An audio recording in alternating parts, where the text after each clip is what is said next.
when it matters most, and we're looking at particularly charged matchups. And this is a little bit different, and we're talking about when it matters most to countries, not in how they react to each other, country to country or team to team, but how they treat their own athletes and how their own athletes might react to them. It's a goofy, odd, problematic situation where several states sort of look at their athletes as extension of the state, not sort of a metaphorical extension, but a literal extension of the state who can and should be expected to perform at the highest level at all times. And if they're not, then there should be consequences. So let's look at what that means here as we go forward.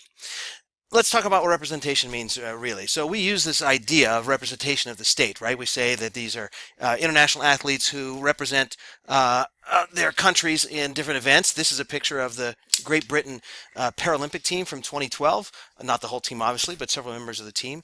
They go out wearing the British uniform, right? They represent those countries that are on the island, Great Britain, England, Wales, Scotland, and in some cases Northern Ireland. You remember that odd situation from back in Unit 1. This is then the case where we say they're representing, but it is not a formal representation, right? It's a sporting representation. They're not actually signed up as representatives of the government, right? There's that division of sport and government, theoretic division all the time. It's a metaphorical sort of esoteric relationship. That doesn't mean that it doesn't prevent people from either feeling really proud for and on behalf of the nation, or the nation feeling really proud for and on behalf of the athlete, or vice versa if things go poorly. For example, when Japan won the 2011 Women's World Cup, it was voiced by both citizens in Japan and by the athletes about how much it meant to be tied to each other through that sporting relationship, and that existed because of the disaster that had happened at Fukushima and the aftermath there. And then in 2015, when they lost, there was a feeling of letting the citizens down, the citizenry down. But it's not a formal relationship. But let me ask you this. What if this guy is who you're representing? What if you're representing Saddam Hussein or Iraq? What if you're representing anyone who's a dictator in a command regime? And if you look at Freedom House's evaluation of sort of the status of freedom around the world in the 21st century, there's usually on average somewhere between 35 and 50 dictatorships at any given time in the world, where you have governments that sort of morph into or become mature into democracies that may fall back into dictatorships. There may be coups, there may be something going on, but roughly that many, 35 to 50, which means there's that many places where there's no real division between the leader and the state.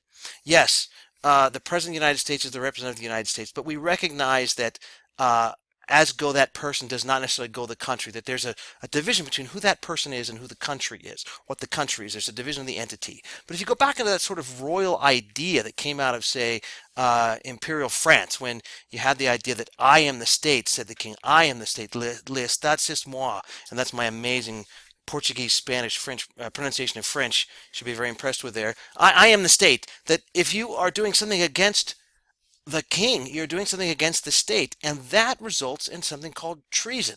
And treason is a high crime against the state that is punishable very seriously in all regimes, and in some places all the way punishable to death.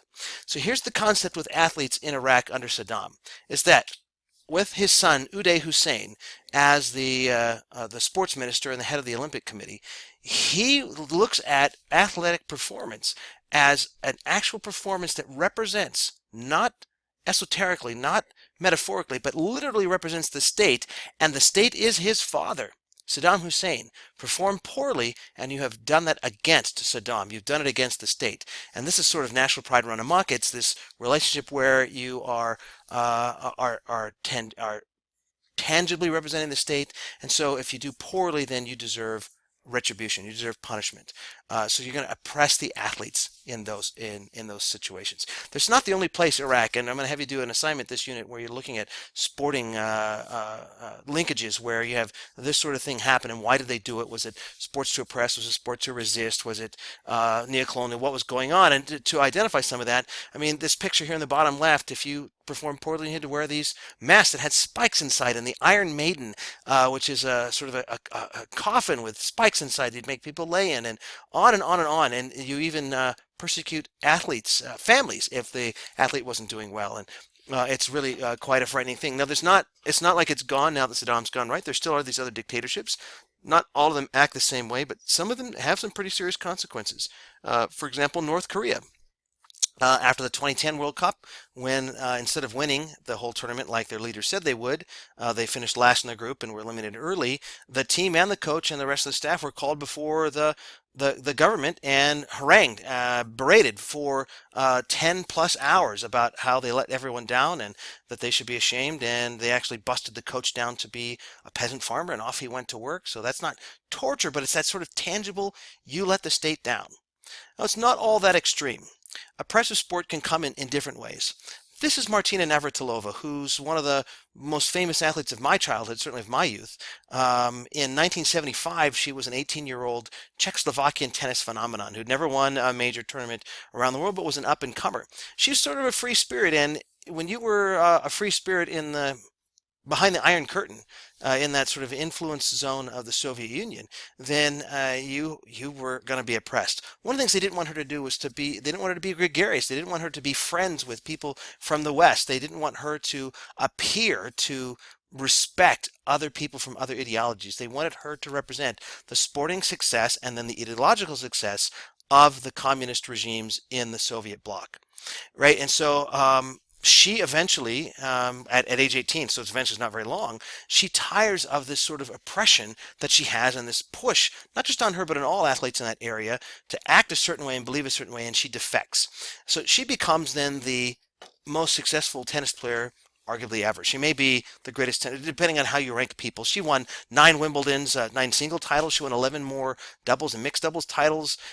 She is a tennis star without peer, and grew up in this system. So one of the things that happens is when you're tangibly representing this system, right?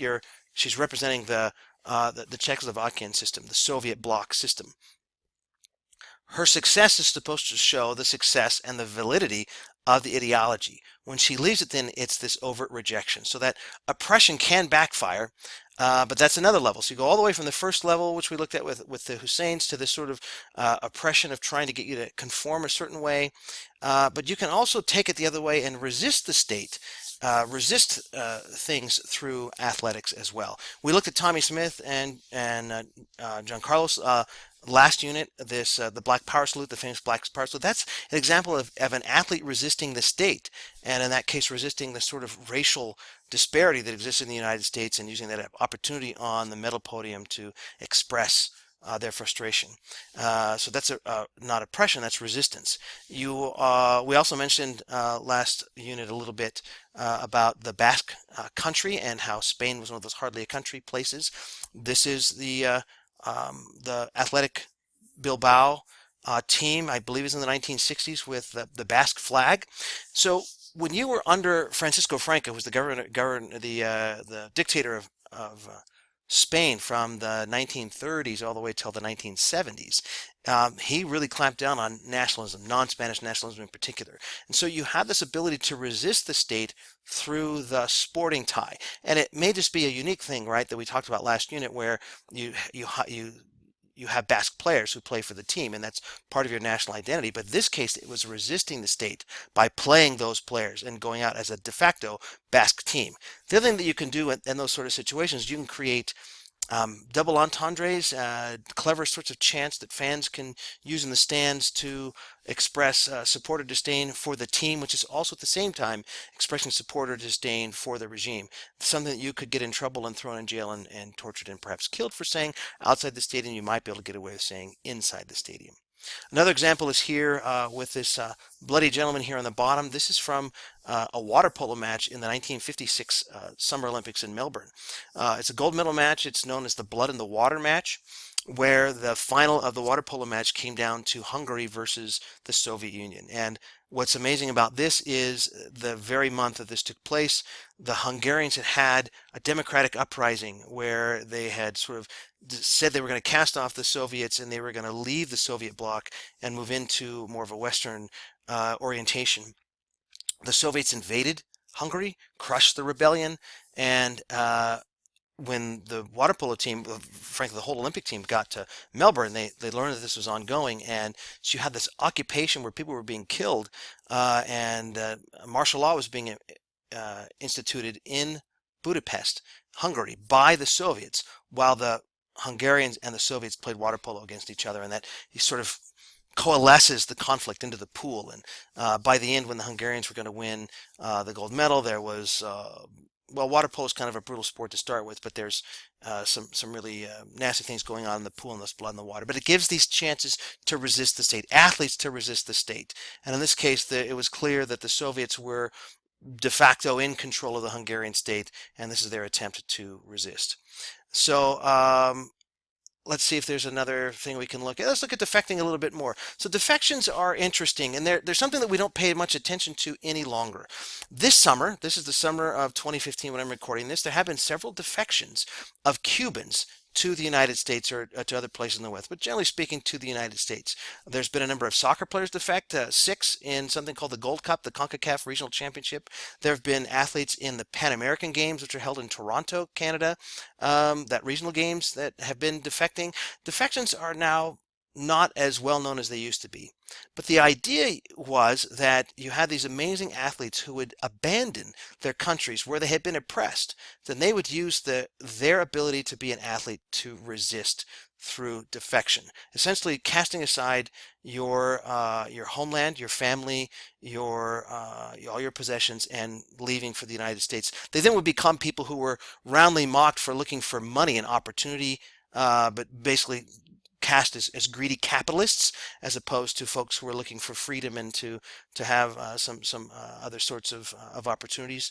Alexander Mogilny was the first one of the hockey players to defect. This was sort of the beginning of the end for the Soviet Union in the late 1980s. They had won the 1988 Olympics. They had won the 1989 International Hockey Championship, and he defected. Nadia Comaneci was one of these amazing people who was a gymnast in the 1970s who people all over the world respected. And when she defected, it's a very big deal when she left Romania.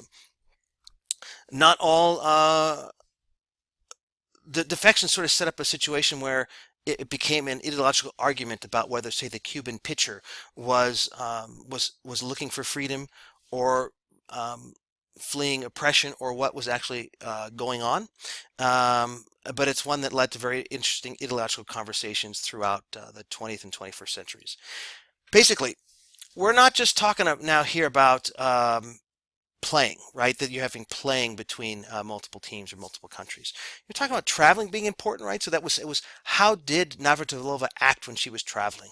How did the minders and the folks who were in the managers and the folks, how did they interact when they were traveling, when they were going to international competition? What happened there? What was the relationship like between those athletes and the others? Was there détente happening? We'll talk about détente in the next unit. Was there friendships being formed? And was that a problem to the regime? Because the regime wants to control those relationships. They wanted to be able to show that they were the examples of what they could do, and they acted and looked like the rest of the regime. And if there was too much freedom, too much individuality, then that could be a problem. Traveling, winning friendships, all can factor into sports and international affairs.